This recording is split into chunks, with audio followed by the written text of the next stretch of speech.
Welcome back to the Ricky Matthews Show from the Citizens Bank studio. I really enjoyed that conversation with Cynthia Minton Walker, the CEO of the Train Museum in Gulfport. Man, everything I said to her meant. She is a very special person, but also an incredible community leader. Smart woman, I might add. And the work that Glenn and Richard Mueller are doing, not just on the Train Museum, all over the community, but especially on the Train Museum, and the other people who are engaged in that board and who have helped bring this important, really incredible addition to the offerings of coastal Mississippi tourism. All of them should be congratulated. What they have done there is truly remarkable, and if you haven't been there, you need to go see it. You'll be blown away. So now let's shift gears and move over to Lindsay Mitchell. Actually, Lindsay is the Community Relations Director for the City of Pascagoula. She used to work with the Chamber, and I've enjoyed knowing her, and delighted to have her on the show. We're going to talk about an important event coming up, but before we do that, I just want to visit just for a second with Lindsay. How you doing, Lindsay? I'm doing well. Thank you for having me. Listen, I love having the mayor of Pascagoula on the show. In fact, most recently, he drove over during Cruising the Coast to join me on this show at Cruising the Coast, the event that we had a live remote at Town Green just prior to the celebration that took place there in Pascagoula. But he was proud, I know you are too, of the opportunity to showcase Pascagoula during an event like that, and he's pretty enthusiastic about the city. But you seem to be a great fit for the city. Let's tell people where you came from. Talk about your role at the Chamber before you joined the city. Well, so I have been really fortunate, Ricky, to be a part of community organizations throughout my entire career. Not that it's been a long one, but it has been such a pleasure to serve my community, and I always have done that, and that's really my passion. Like you said, I was at the Gulf Coast Chamber for some time, and I was the Coastal Professionals Director there, and I absolutely loved that role and getting to share my knowledge and experience and really lift other people my age up around me, and it was wonderful. It afforded me so many opportunities, and I was fortunate to move on. And I actually was at the city of Gulfport for some time as well. And then I came here, and I'm just so excited to be here and be in this role of Community Relations Director and Public Information Officer for this city. And I haven't stopped since I hit the ground running in February. So yeah, it's really exciting. And we have a lot going on here in Pascagoula that people don't realize. We have so much growth and development. I mean, I was astonished, truly, even though I'm a Jackson County girl and have been for quite some time. I was really amazed at how much that is going on here in Pascagoula. The development, I really don't think you'll find such a huge impact of development in any one city at this moment. I mean, the short span that it's all happened, it's unreal. And it's truly incredible to see that all unfold. Well, I love talking about it, the historic designation for downtown and the mixed use that's going on there, and the number of private investors that are, as I refer to them, betting the ranch. And I talk about it with the mayor, talk about it with Paige Roberts and so many others. The reality is that one of the great things about this show is to be able to bring light to all these things that are happening in all the cities across coastal Mississippi. And, you think about Pascagoula, downtown Pascagoula, you don't think of it as a place that I would go live in. And for people who have not been to downtown Pascagoula in a while, you need to go take a look and see what's happening. It seems only natural that should have always been a drive to have sort of a mixed-use downtown community. But, better late than never. It's happening now, isn't it? Absolutely. Hey, listen, one other thing I want to tell you, you went to the journalism program at the University of Southern Mississippi, to the top. I'm a big Southern Miss. Yes, I did. And, of course, I have a career in journalism. I know how important that degree is, and specifically the program at Southern Miss, how good it is. So you come out of that program learning the importance of communication and how to communicate. And Once you learn that, you can just about, if you have a good imagination and set your dreams, you can just about do anything in your life you want to do. But it's a terrific degree to have. And also, I might add that you were in Dixie Darlings, and I mean, people know that well. But that experience at Southern Miss has been really important to you, hasn't it? It absolutely has. Southern Miss was actually not my first pick. I thought I was going to do a bunch of different other things. I thought I was going to go maybe dance professionally for a little while because that was really my passion whenever I was younger. And I thought that maybe I would go back to my hometown, which is Louisville, Kentucky. And then I did a tour at Southern Miss randomly, and I just fell in love with Southern Miss, and I love it. I mean, it was absolutely wonderful. I could not have asked for a better experience at college. And I had wonderful teachers, wonderful professors that really invested in me when I was there. I still stay in contact with a lot of them today, which I don't think a lot of people can say at, any university. And like you said, the program was rigorous, and I feel really confident in my communication skills because of that, because there was no joke about it. It was very serious, and I appreciated it very much. And I think it helped me become the professional I am today. Yeah, there's no doubt. There's no doubt about it. I've seen it time and time again coming from that program.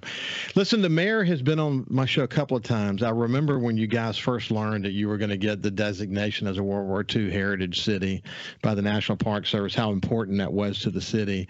And for some time now, there's sort of leading up to the celebration that's going to take place on Friday at 10 o'clock on Friday. Give us some first of all, why is this designation important? Tell them what it is, and then a little bit more about the celebration.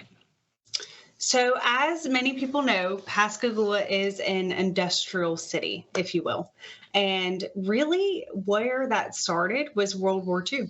People don't realize that, but our industrial boom took place during World War II. At the start of World War II, we had just finished up getting Ingalls, I believe it was called Ingalls Iron Works at the time, migrated over to here. And so we were kind of already primed and ready to go to start building these ships. So World War II hit, and then Pascagoula really took an investment in being a part of the war and helping our efforts for our country. We saw an exponential growth. I mean, a tenfold growth in population of people that were coming and migrating here to be a part of this industrial boom. There were jobs everywhere. There was people sleeping in their cars just to be here. And it's insane. But I mean, we grew from I think it was a population of 3,000 to 30,000 almost overnight, or maybe even more than that. Unbelievable. You don't see that kind of thing often. And we actually produced, I think it was about 100 ships in that time frame for the war. So they say, a lot of the reason we were successful in the war was because we were able to push so much cargo, and those were the ships that were coming right out of Pascagoula. So that is pretty incredible, and I really think that this designation just kind of encapsulates that, because not only did we build ships, but we provided education systems and housing and all these things for these people that came here, and we really took force in this World War II effort, and we never stopped. So most people, you'll see, this boom somewhere, and then it kind of fades away as the war goes away, and it did not for Pascagoula. And we've just seen industry grow and grow, and we continue to attract industry to our area. We have so many ways, to import things, export things through the port, our train systems, the river. There's so many options, and it's an enticing area for industry leaders. And so I think this is just so important to celebrate our heritage, our history, and our people. And then, when you think about the National World War II Museum, I was, I spent time in New Orleans, got to know the leaders from the museum. Here's like the Smithsonian for the World War II in New Orleans, and then the proximity of this designation to that. You think about the military. You think the role the military plays in coastal Mississippi, from Stennis all the way over to Ingalls, and so many points in between. Of course, the CV base, of course, Keesler, of course, the Coast Guard. the role that Ingalls specifically plays and the businesses that support Ingalls in terms of national defense and what has evolved in Pascagoula since that story you told about what took place during World War II. It's an amazing story. And this is, in fact, this is the only World War II heritage designation in the entire state of Mississippi, isn't it? That's right. And we, as it stands per the National Park Service, we will be the only one for the state. So it is really a state celebration, not just a celebration of Pascagoula. There's no doubt about that. Hey, listen, when we come back on the other side, we'll give you some specifics about what's going to happen on Singing River Island in Pascagoula on November the 17th, this Friday at 10 a.m. We'll tell you more about that when we come back with my friend from the city of Pascagoula, Lindsay Mitchell. We'll see you after this. Welcome back to the Ricky Matthews Show. Anytime we can celebrate the military community, veterans, leaders in the military community, and our historic role in important, events, World War II obviously being a very significant event for America. When you go back and think about World War II, incidentally, Lindsay Mitchell, who is with the city of Pascagoula, when you go back and think about World War II and how America came together, it's amazing. It's an amazing story. And then you think about the role that particular, well, Pascagoula in particular, but obviously that shipbuilding position there in Pascagoula, when you think about the role that it played in this coming together of America, I mean, really defending our freedoms, it's an amazing story. And what a great opportunity with the designation of the World War II Heritage City by the National Park Service. What a great opportunity it is to celebrate the military, veterans, and others, isn't it? It is. And I love that you highlighted the fact about World War II and coming together. That is something that is so important to remember. While nobody wants to go to war and, no one loves the idea of war or the sacrifices that war brings, it does bring a country together. And it is something that is important for us to remember, the power of working together. And again, I think that is wonderful and a testament for Pascagoula, because that is exactly what we did. We came together as one. And we're so excited to come together on Friday to celebrate this and celebrate our military and our veterans. I have been so fortunate to find some World War II veterans. They're not easy to find. And unfortunately, we're not having a lot of them anymore. And so we're so excited to have a few of us with us at this event. And we will also have some area commanders there from all across the installations on the coast and beyond. We have some coming from Meridian. It's pretty exciting. People find out about this event and they're just so excited and they want to be a part of it. And I am so fortunate to be able to put this on. And we have the Victory Bells. I don't know if you've heard of them, but they are out of the World War II Museum in New Orleans, and they're a singing trio that sing wartime music of that era and patriotic music, and they're absolutely wonderful. And so we're excited to have them as well. We have World War II memorabilia that will be there, some coast mayors and representatives that will be there. It's just going to be a wonderful celebration of our community and our designation, and we just cannot wait. And what better place to have it than Singing River Island, which was our old naval station, as many know.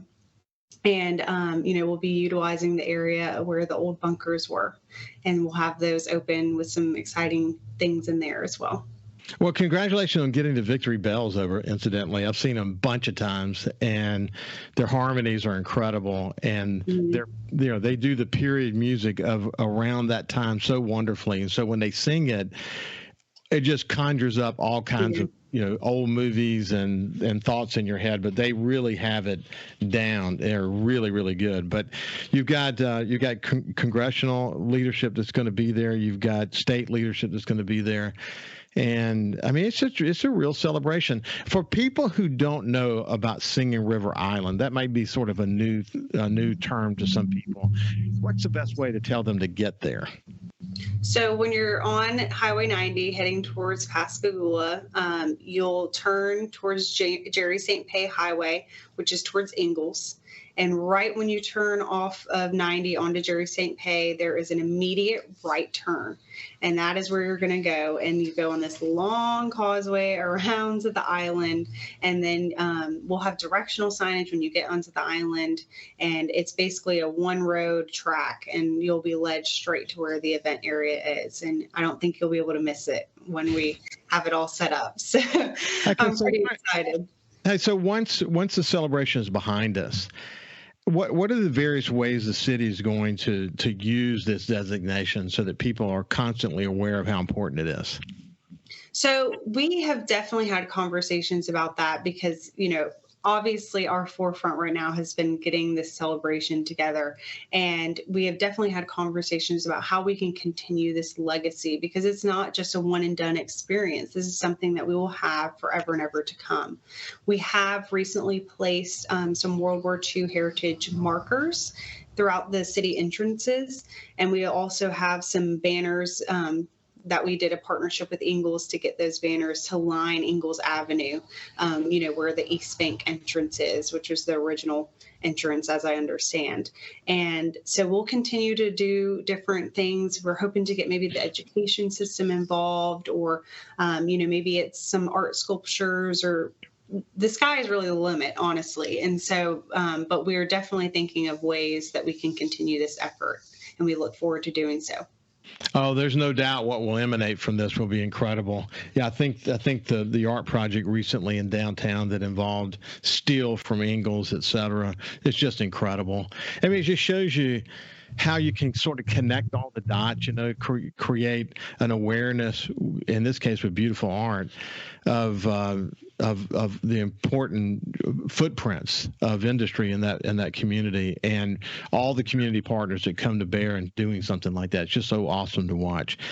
Pascagoula is on fire, and this designation as a World War II Heritage City by the National Park Service is just one more thing, and there will be others that come. And congratulations on your success, and it's been a pleasure to visit with you, my friend.